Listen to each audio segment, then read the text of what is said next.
your 2-minute warning. Please turn off all cell phones, pagers, anything that will make a sound during the press conference that could disrupt the audio portion. Being recorded.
Good morning. I'm Lieutenant Colonel Scott Fazekas from Headquarters Marine Corps Public Affairs. Welcome to this morning's briefing. It will be on the record. The format for the briefing will be as follows. Making the initial announcement will be the Commandant of the Marine Corps, General James T. Conway. General Conway will make brief remarks, and he has to leave for his next appointment, so he will be unable to take any of your questions. But as he leaves, he will introduce Lieutenant General John Castellaw, who is the Deputy Commandant for Aviation. General Castellaw will make remarks, and we will then open the floor for questions. When you do have a question, please identify yourself and your organization. We'll have about 20-25 minutes for questions and answers. At the appropriate time, I will indicate the last question, and that's when we'll be out of time. Those of you who are taking the orientation flight, immediately after General Castellaw departs, if you'll meet with Captain De La Rosa in the back, put your hand up. There you go. He will assemble and take you out to the landing zone. Any questions about that? Okay, then, ladies and gentlemen, the Commandant of the Marine Corps.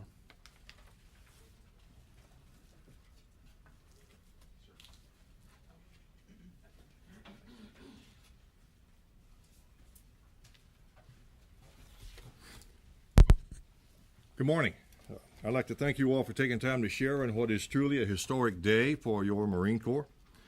It's my pleasure to announce that the Marines of VMM 263, the world's first tilt-rotor squadron, will also be the first to take the MV-22 Osprey into combat.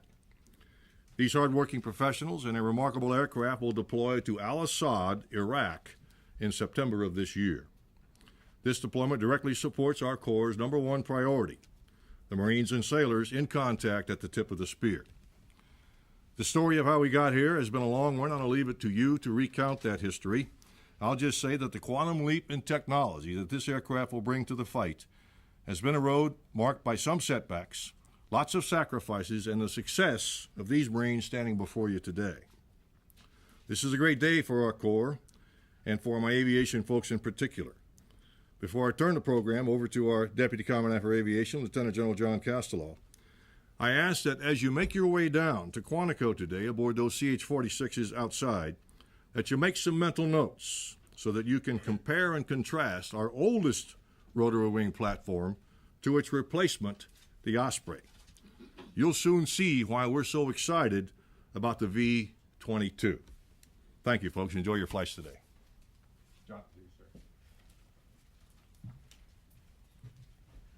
As the Commandant indicated, we'll be deploying VMM 263, the first tactical tilt-rotor squadron, combat squadron, to Iraq in September of this year.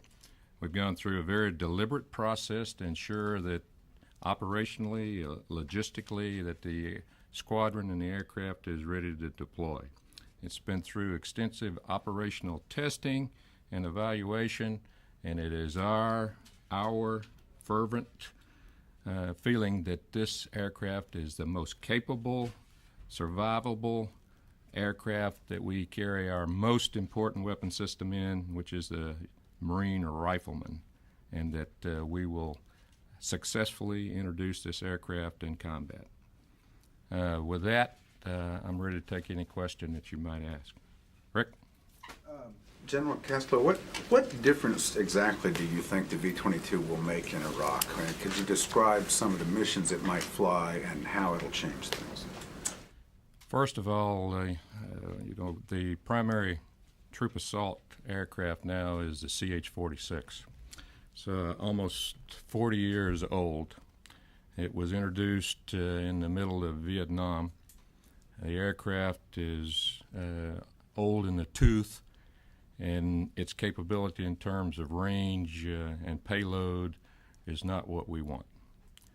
So we have been developing the V-22 as its replacement, again, to survive in a combat environment. This aircraft, from the very beginning, from the time we put the first piece on the deck, was held to stringent combat characteristics and requirements. So what we have is an aircraft that goes twice as fast, it goes 3 times as far, and it is the most survivable by about 6 or 7 times of what the aircraft that it replaces is. On a mission, it can be at 200 plus knots in 15 seconds, climbing to altitude. Fixed wing use altitude is a area that to get outside of the range of missiles and fire, small arms fire. We'll be able to do the same thing with this aircraft, get above the threat. Yes, ma'am. Could you talk a little bit about the threat over there? How many CH-46s have been lost to enemy action or down for maintenance? And are you doing a one-for-one replacement of CH-46s with MV-22s in the field? We have had 7 aircraft that have been destroyed in combat operations. We've had others that have been damaged, but 7 have been destroyed. The V-22 will be able to, again, fly above the threat. It also has all the survivability equipment that's required. It has missile warning systems. It has self-defense weapons. It has radar warning systems. It has ability to expend flares. The IR on the engine is suppressed, and then combine that with tactics and techniques and procedures that we're able to accomplish with the capabilities of this aircraft, make it a survivability that we have to have. Yes, sir. You said it was 6 or 7 times more survivable. I was wondering what metric you used, comparison of survivability with this and CH-46. It's a combination of metrics. First of all, the IR signature is lower. The acoustic signature is lower. It flies faster, and it flies higher. And then if it were to be hit, it was designed from the beginning to absorb hits from weapons. So all this comes together to give it its survivability quotient. Yes, sir. Yes, sir. Some skeptics of this aircraft have said that its main vulnerability is when it comes into the landing zone. It doesn't have the maneuverability that a helicopter has. Could you address that question? That's said to be its main weakness. I fly the V-22, and I have taken it and used it in a tactical manner, how we would employ it. We can come out and descend at 6,000 feet per minute in the fixed wing mode. We can skim along the ground at 240 knots, and then within a fairly short distance from the zone, landing zone where we're going to insert the troops or extract them, then we start to transition to the helicopter mode. The aircraft, once in helicopter mode, is powerful and agile. It is at least as good getting in the zone, and I think better, from personal experience, than a 46 is. The ability to maneuver this aircraft is far in excess of what we have with the existing helicopters. Yes, sir. Dave Montgomery, McClatchy Newspapers. Could you describe the missions that it'll be performing over there? The V-22 is a medium assault tilt rotor. What its primary mission is to take Marines into combat. It has the capability to carry 24 personnel, combat-loaded Marines. Externally, it can lift 10,000 pounds. Internally, you trade off gas or whatever in order not to exceed the max gross weight, but you can put up to 20,000 pounds inside the aircraft. So it will carry packs, cargo. It will do also 12 litters in terms of evacuations medically if required. So it is a real utilitarian aircraft that we will use for a variety of individual missions that are under the overall assault helicopter or assault tilt rotor type. Yes, sir. Sir, what does the aircraft require in terms of maintenance as opposed to the 46 or the 53? I mean, ground time as opposed to flying time. Right now, we're still in the process of collecting that data. In terms of flight operations right now, it's between some of the less sophisticated aircraft and the 53. 53 right now takes about 40 man-hours to every flight hours. The V-22 initial data we have, it's a fraction of that. Yes, sir. What will be the self-defense weapons that you'll put on these in Iraq? First of all, it has missile warning systems on the aircraft to identify man pads, missiles. It also has systems that identify laser as well as radars. In terms of other self-defense systems, it has a gun that's mounted on it, and like we do with all our other aircraft, we'll fly in formation. When we fly, the tactics are such that you cover each other when you fly and in a zone. Also, we routinely provide additional assets such as attack helicopters and fixed wing to provide additional support and suppression should that be required. Yes, sir.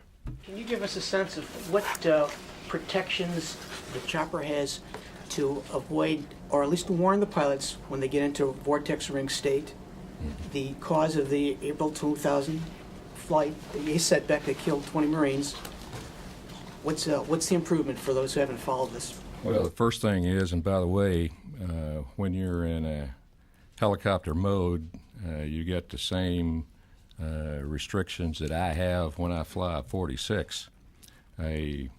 This situation is caused by descending at a low airspeed at a high rate of descent with a lot of power. You don't want to do that in a helicopter, and you do not want to do that in a tilt rotor. And we don't have to do it in a tilt rotor. I told you originally that one of the tactics in coming into the zone was come down at 6,000 feet per minute rate of descent, and we do that in the fixed wing mode. We do not intend to routinely use this aircraft and come out of a high altitude in the helicopter mode. So we will come out 240 knots, up to 6,000 feet per minute rate of descent, get down to 200 feet, approach the zone, and then do the transition to the helicopter mode. And with that, we will avoid, rightly so, because that's a better tactic to use in combat, being in that position.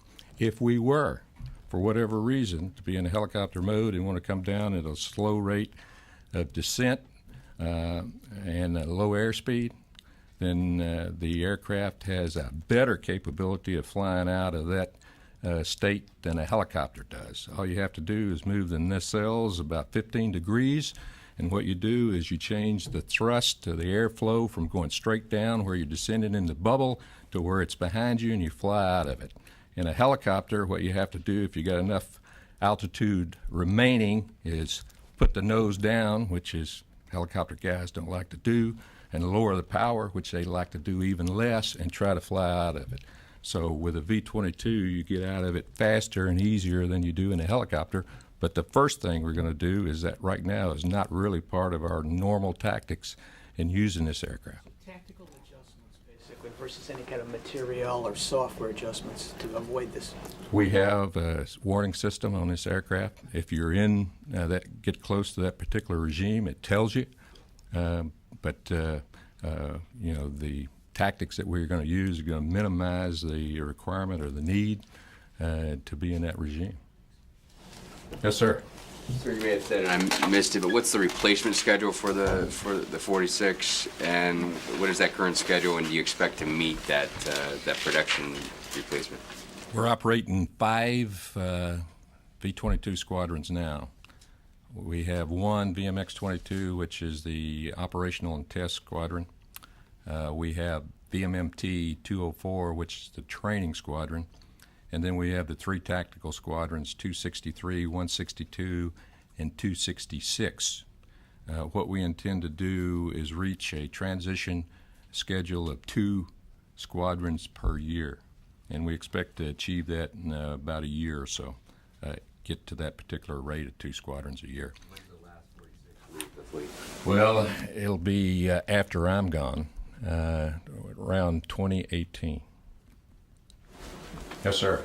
Sir, can I ask you how many 22s are in the squadron, and what fraction will this squadron represent of the total airlift capacity you're going to have in MV? The numbers of airplanes and squadrons depend on the type of squadron. We got about 4 aircraft in VMX-22, and that moves up and down depending on what level of testing that we need to do. We have between 20 and 29 aircraft in VMMT-204, and again, that depends on what level of training we've got going through there. And in the tactical squadrons, we'll maintain between 10 and 12, depending on what the particular mission is and where it's going at any particular time. And what will that be in your airlift capacity? It will constitute about 1/3 of the medium lift assets available to Marines in Iraq. Yes, sir. Eric Weiner, TBS. Do you have plans to deploy this new aircraft in Okinawa or other Pacific theater? Eventually, we will replace the squadrons that are currently located in the Pacific with V-22s, the CH-46 squadrons. Exactly where they're going to be located, we're in a review right now of that, so I could not tell you with preciseness exactly where the V-22 squadrons are going to end up in the Pacific. Yes, ma'am. What have you done to test them against the desert conditions they'll experience in Iraq, the sand and the arid conditions? The squadron that's deploying, VMM-263, has been out west to the desert twice. They're going to go again. We have what we call Mojave Viper. It is a continuing exercise that prepares not only aviation but the ground forces for deployment to Iraq. It'll go through Mojave Viper. We also have what we call Desert Talon, which is conducted by Marine Aviation Weapons and Tactics Squadron 1, MOTS 1, which also is located in Yuma, Arizona, and it's a lot of dust out there. So we have put this aircraft not only doing its operational and developmental testing in that environment, but we continue to train with that for the squadrons that are going to deploy. Back in the back. Is this aircraft difficult to learn to fly? Well, I tell you, it's most difficult for us old codgers to do it. Helicopter guys are used to up and down with the collective and the cyclic. With the V-22, we have a thrust control lever, and to go fast, you push it forward, and to go slow or go down, you push it back. And instead of just having 2 things, you have a third one, which is the rocker switch that moves the nacelles. Once you learn to incorporate the rocker switch and the other 2 movements, you got it waxed. I found, and I've talked to other old guys like me who have flown it, that all you have to do is introduce one significant emotional event when you're down low by going the wrong way, and after that, you're fixed. Yes, ma'am. Thank you, sir. Was wondering if politics was at all a consideration in your choice, perhaps the visibility that this aircraft will have in Iraq versus in Africa, and how that will affect, successful missions and also missions that don't turn out like you want. You know, I was walking down the hall, and the J3 of the Joint Staff, Doug Luke, asked me, hey, when can we have this aircraft in Afghanistan? I've had another one ask me, when can we have this aircraft in the Horn of Africa? Still others want it in the Western Pacific. I think you've seen the Commandant on numerous times say that his objective is to provide the best equipment available to those Marines that are in the greatest need. And right now, after we've done the evaluation, done the troop to task evaluation, it is our view that the V-22 right now can do the greatest amount of support in Iraq. As soon as we get the other squadrons transitioned, we'll be putting them aboard ships where they will operate routinely, and we will deploy them to other locations. And it may be, as we go through here and things continue to improve in West Anbar and other locations, that we may move this aircraft around. It can fly 900 miles unrefueled. It has a capability to be aerial refueled. It can go to any location within Iraq from the place that we're going to put it, and without being refueled. And so you have a mobile capability here that we can put in its expeditionary nature to where we need it. And I'm sure that operational forces will be able to utilize that capability. Thank you. Do you have any big questions on how it'll perform on those ships? I'll get back to you. Appreciate it. Point of clarification on a previous question. Are you confident that this aircraft is going to be able to better survive the threats that have brought down helicopters in recent months in Iraq? Yes. Going back to it again, it's twice as fast, going 240 knots. If you've ever gone rabbit hunting, you know that it's harder to shoot a rabbit that's running than the one that's sitting still. When you're talking about the ability to climb to altitude outside the heart of the threat over there and fly above it, then you avoid it. You can plan for coming down into the particular area that you're going to operate at a lower altitude with by having coordinated assets to support you there. And I'm talking about gunships, whether we're talking about fixed wing or rotary wing. And so that will allow us to reduce the time that our Marine sailors and we'll fly soldiers and airmen and whoever else that needs to be moved, that'll reduce the time that they're exposed to the threat. Yes, ma'am, I'll get back to you. Well, I appreciate your coming back. I just was going to follow up on the ship question, if you had any lingering questions about how it will perform on a ship.